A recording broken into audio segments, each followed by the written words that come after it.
25 खेड्यांनी तयार करून ते सगळं वाहून गेला, काही पण राहिला नाही. महादेव नाही, मी सरपंच महादेव मळी संस्थान म्हणून लोकवर्ग महादेव मळी संस्थान जर काय बीड आणि गेवराई तालुक्याच्या ह्याच्यावर सिंदफाना नदी मध्ये, तर तिथले दोन्ही गावाला तालुक्याला जोडण्यासाठी पैसे काय उपलब्ध होत नव्हते, तर लोकवर्गणीतून संस्थांनी सगळ्या गावांची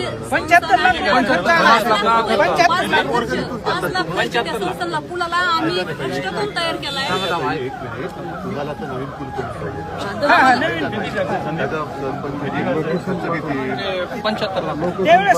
आमचं ऐकून घ्या. रस्ता पाहिजे. आमचे संस्थांमध्ये विद्यार्थी शिकायला, ते संस्थांमधले विद्यार्थी इथं कुर्ल्यामध्ये शाळेत येते, त्यांची काय अवस्था